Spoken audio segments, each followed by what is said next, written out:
Kabajamuuf jaalatamuu maatii YouTube channel furtuu app. Nagaan koo kabajaaf jaalala lafa hirteen isiniif haa ta'u jecha har'as viidiyoo isin fayyaduun isin qabadhee dhufe hanga dhumaatti nama hordofaa akkasumas laayik gochuudhaan haa jalqabnu isiniin jedha obboloonni haaraan sabiskiraayib gochuun hin dagatinaa. Kan har'a isinitti agarsiisu aappii iddoo barbaachisaa fi aappii isin fayyadu. Namoonni suura keessan ediitii godhachuu barbaadan akkasumas kaameraa fi wanta ittiin suura ediitii goonu nuuf himi warra jechaa turtanii amma viidiyoo kana keessatti wantoota aappii iddoo barbaachisaa fi aappii baay'ee isin gargaaru aappii 5 kan ittiin suura keessan ediitii godhatanan isinitti agarsiisa. Hamma dhumaatti nu hordofaa tokkoon isaa isinitti agarsiisa. Baay'ee firii kan ta'ee fi akka gaariitti suura keessan yookiin imeejii keessan kan isin bareechuu akkasumas suurota kwaalitii hin qabne kwaalitii isaa kan hedduu isiniif dabalu suura isin zimmettanii kaatan akka isin kolfitan kan godhu fakkeenyaaf itti kaatanii akka waan kolfitanii kaatanitti akkanatti kan isin kwaalitii isaa addatti isiniif dabalu aappii baay'ee gaarii ta'ee fi hedduu isin fayyadu bifa firiidhaan akkaataa isin argattanii fi isa akka isin buufattanan isinitti agarsiisa. Amma dhumaatti na duukaa bu'aa na hordofaa. Appilikeeshiniin jalqaba irratti isinitti agarsiisu suura keessan ediitii akka gaariitti kan isiniif godhu yookiin suura keessan kan isiniif miidhagsu kalarii suura keessanii akka gaariitti kan ittiin sirreeffattanii Adobe Photoshop jedhama. Adobe Photoshopin suura isin itti galchitan kwaalitii isaa akka gaariitti isiniif bareechaa jechuudha. Fakkeenyaaf suura kana tokko fudhee isin agarsiisu gaafa irratti kilikii gootan akka kanatti gara galaarii keessanii isin geessaa isin suura barbaadan sana select godhatanii fudhattu. Fakkeenyaaf suura kanan ediitii gochuu barbaade yookiin immoo sirreessuu barbaade jechuudha. Suura kana halluusaa akkam barbaadetti akka gaariitti naaf sirreessaa jechuudha akkam barbaadetti. Gaafa akka kanatti gara Adobe Photoshopitti isiniif fudhate jala isaa kana filtarii isaa sirreessuu dandeessu. Filter kan jedhu jira gosa garaagaraatu jira jechuudha. Akkatti gaafa irra keessan sirriitti kwaalitii isaa dabalaa jechuudha. Fakkeenya bukkee qarqara isaa kana giriinii gochuu halluu isaa jijjiiruu bifa ishii kana jijjiiruu yoo barbaaddanii dhuftanii bakka adjustment kanatti kilikii gootanii gaafa irratti kilikii gootan adjustment irratti gaafa isin kilikii taasistanii akka kanatti isinii baasa. Dhuftanii bakka color mix jedhu kanatti kilikii gootu. Bakka color mix irratti kilikii gaafa gootan fuula kana isinii baasa jechuudha. Amma halluu barbaadan fakkeenyaaf giriinii kana sirriitti giriin gochuu yoo barbaade bakka halluun giriiniin jiru kanatti kilikii godheen bakka halluun giriiniin jiru kanatti kilikii godheen dhufee saturation isaa akkana dabalaa jechuudha. Sirriitti kanatti dabala. Gaafa kanatti dabalu sirriitti giriinii ta'ee jira jechuudha qarqarri kun.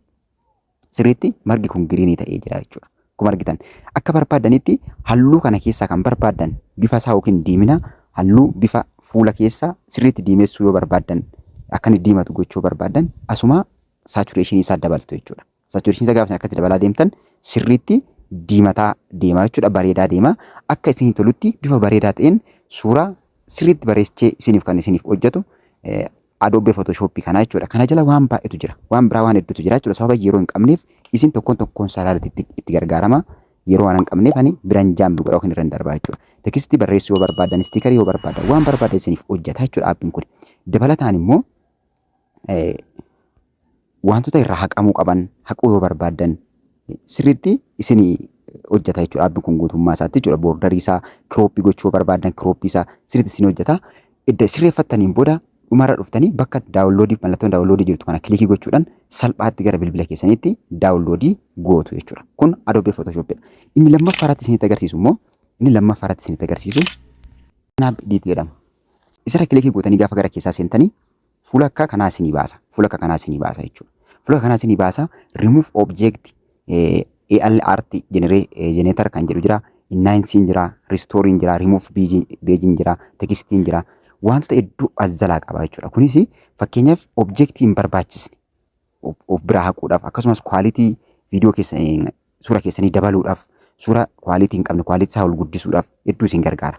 Bakka start jedhu kanatti fakkeenyaaf remove objektii yoo ta'e fakkeenyaaf suuraan of biraa balleessuu waan barbaadu yoo qabaadhe bakka remove objektii kanarratti kilikii godheen gara suura yookiin suuraan barbaadu yookiin suuraan editii gochuu barbaadu naqa. Fakkeenyaaf suura kana fudhee isinitti agarsiisu. Fakkeenyaaf suura kana aayilaandii kana bakka kanaa balleessuu kanas bakka kanaa balleessuu yoo barbaade dhufeen bakka aayilaandii kanatti kilikii godheen bakka sana irra dibaa jechuudha. Kun akka argitan kanattan irra dibaa jechuudha. Irreezar godheen kanattan irra diba. Akkaatti irra dibdanii gaafa isin dhuftanii remove jettanii akka kanatti aayilaandii kana guutummaatti biraa balleessaa jechuudha. Remove godha jechuudha. Yeroo muraasa search godhee kana booda aayilaandii kana lafa kana guutummaatti haqee balleessaa jechuudha.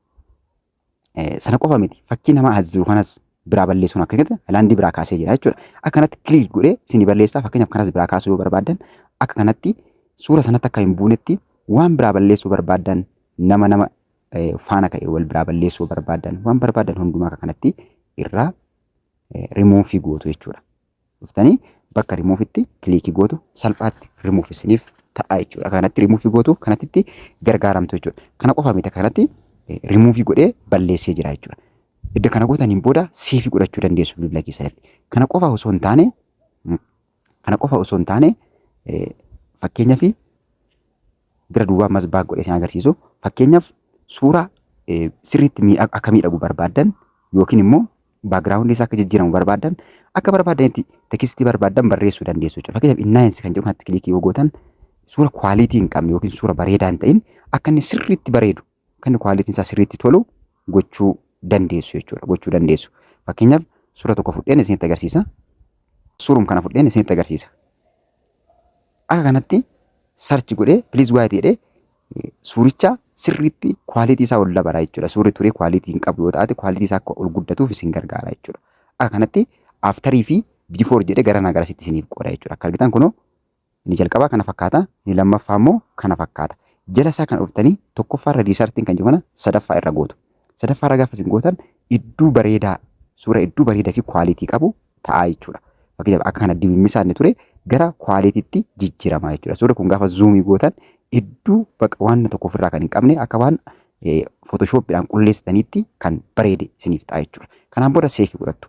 Akka kanatti keessaa seenatii itti gargaarama waan gaafa isin immoo gaafadhaan isin jedha gara isaa sadaffaatti adabarru. Inni sadaffaan irratti isin agarsiisu immoo footoo ediitar jedhama. Footoo ediitar kan jedhamu kun kan argaa jirtan kanadha jechuudha. Footoo ediitariin kunis akkuma kana kalarii isaa dabaluudhaaf baakgiraawundii isaa wantoota adda addaa sirreessuudhaaf isin gargaara. Gaafa bantan sarfeesii akka kanaa qaba jechuudha. Sarfeesii akka kanaa galaariin jira, galaara abbiin jira, kaameraan jira, footoo niw haaraa lafa kaastanii hojjechuudhaaf jira. Wantoota kana hedduu gargaaramtanii suura keessan akka gaarii miidhagfachuu dandeessu. Inni kunis baay'ee salphaa waan ta'eef biran darbaa gara isaa arfaffaattan darba. Inni arfaffaanii rimeen piroo jedhama. Rimeen piroo kana telegiraam furtuu aappiidhaan isiniif kaa'aa jechuudha. Baay'ee piroo waan ta'eef yookiin kan qarshiidhaan yookiin maallaqaan binnee itti fayyadamnu waan ta'eef argachuu dandeessu, dhabuu dandeessu firiidhanii akka isin firiif argattaniif garuu telegiraam chaanaalii furtuu aappiidhaan isiniif kaa'aa jechuudha. Aappii isaatii achirraa buufattanii itti gargaaramtu. Isa gaafa irratti bantanii fuula akka kanaa isiniif fida jechuudha. Fuula akka kanaa isiniif fida. Innis akkuma amma innaayinsi hin qabaa. Innaayinsi viidiyoo hin qabaa. Viidiyoo kwaalitii isaa gadi bu'ee kwaalitii isaa ol kaasuudhaaf kun akkuma argitan innaayinsi viidiyoo jedha. Bakka pilaasii kana xuxxanii viidiyoo keessan ol baastanii qulqulleeffattu jechuudha. Fi akkasumas suura bilaakiidhaan ture. Suura jalqaba gurraacha'ee ture gara kalariitti jijjiiruu dandeessu. Bakka kalar footoo jedhu kanatti kilikii gootanii fakkeenyaaf bakka kalar footoo jedhu kanatti kilikii gootanii gaaf gootan fakkeenyaaf suura bilaakii ta'e kana fakkeenyaaf suura acee kana suura kana gara kalariitti jijjiiruu danda'a jechuudha. Dhuftanii akka kanatti danni seenin booda istaart jettuun. Istaart gaafa jettaniin pirooses godhee kanatti xiqqoo pirooses godhee suura bilaakii sana gara kalariitti isiniif geeddaraa jechuudha. Salphaatti gara kalariitti isiniif geeddaraa akkanatti hanga daddafee lakkaa'ee hanga dhibbaatti xumuree kalarii godha jechuudha. Kun akkuma argitan kalariitti jijjiiree jira jechuudha. Suura barbaadan bilaakiidhaan jiru gara kalariitti jijjiirrattu. Kanaan booda seefii godhattu jechuudha. Bakka yoo barbaadan immoo kastamaayis bakka irratti kilikii gootanii dhuftanii jala isaa kana saatureeshinii isaa waan hunduma isaa sirreeffachuu dandeessu. Akka kanatti hedduu isin gargaara. Kana qofa osoo hin taane baakgiraawundii bilar gochuudhaaf yookiin baakgiraawundii suura keessanii bilarii taasisuudhaaf kwaalitii isaa sirriitti dabaluudhaaf akkasumas innaayinsiin isaa akka dabalamuuf viidiyoon keessan akka isinii bareeduuf baay'ee footoo idiitii isinii gochuudhaan akkasumas viidiyoo isin idiitii isinii gochuudhaaf baay'ee kwaalitii isaa isinii dabaluudhaaf isin gargaara. Aappiin kun aappii kanas itti gargaaraman isin jedha. Inni shanaffaa fi inni xumuratti isinitti agarsiisu fees aappiidha. Fees aappiidha kan argaa jirtan kana jechuudha. Irra kilikii gootanii gaafa gara keessaa seentan akka kanatti suura galaarii keessa qabdan isinii fida. Isin suura keessaa idiitii gochuu barbaadan kan barbaadan fudhatanii itti gargaaramu idiitii gochuu dandeessu jechuudha. Fakkeenyaaf suura kana fakkeenyaaf rifeensa isaa sirreessuu barbaanne yoo taate suurri lama yoo taate kanatti tokko select godhadhu isiniin jedhee tokko isaa isinii kennaa jechuudha. Fakkeenyaaf kan waaqon select godha jechuudha. Kanan idiitii gochuu barbaade select gaafan godhe jala isaa dhufee waan baay'eetu jira jechuudha. Wantoonni hedduun jala kan nam'anii jiru. jala kan nam'anii jiru. Fakkeenyaaf haayir istaayilii akkasumas haayir kalarii fakkeenyaaf haayir kalarii kanatti kilikii godhee kalarii rifeensaa bilaakii irra yoon kaa'u akka kanatti bilaakii taasisa jechuudha. Bilaakii taasisa. Yoo barbaadan appilaayi gootu, yoo barbaadan appilaayi gootu, yoo barbaadan immoo kaansilii gootu jechuudha.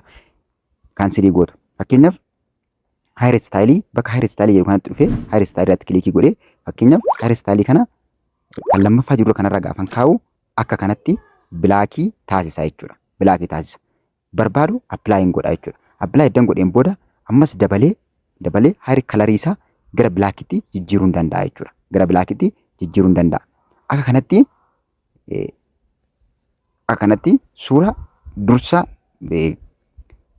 rifeensa ofirraa hin qabne akka inni rifeensa qabaatu taasisuudhaaf akkasumas gilaasii garaagaraa akkasumas areeda wantoota adda addaatti toshuudhaaf hedduu gargaara jechuudha rifeensa. Sana qofa osoo hin taane fakkeenyaaf bakka gilaasii yookaan kileekiiwwan godhe akka kanatti tokko gilaasii tokko yoon filadhe nama gilaasii du'aan godhatee hin jirre akka kanatti gilaasii itti godha jechuudha. Gilaasii itti godha. Akka kanatti kan barbaadan fayyadamuu dandeessu. Yoo barbaadan seefii gootu jechuudha. Danni isiniif sirreessee booda jechuudha. Danni isiniif sirreessiniif tosheen booda jechuudha. Kanaaf fakkeenyaaf suura tokko selektii godhadheen isinitti agarsiisa. Tokko selektii godhadheen isinitti agarsiisa. Fakkeenyaaf suurri kun akkamitti akka hojjetame isinitti agarsiisu.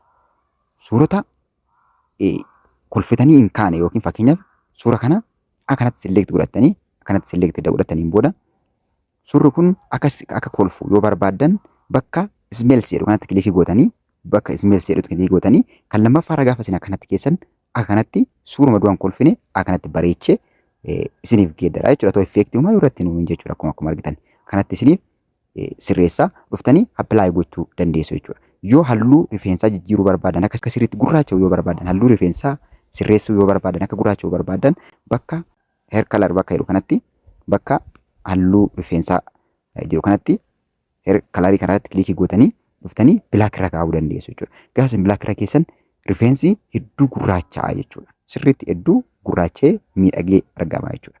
Kanaaf akka kanatti itti gargaaraman isin jedha. Aappii kana itti fayyadama. Aappiin kun gaafa buustan waatarmaarkii ofirraa qaba. Waatarmaarkii ofirraa qaba. Erga kanatti murtaniin booda seefii gootu. Gaafa iddoo seefiitti kilikii gootan dhufee akkanatti isinitti agarsiisa jechuudha. Wal bukkee qabee lamaan isaayyuu wal bukkee qabee isinitti agarsiisa. Isin edda kanatti seefii gootaniin booda bakka kana loogootu jira. Loogoo kana akkamitti akka isin balleessan isinitti agarsiisa.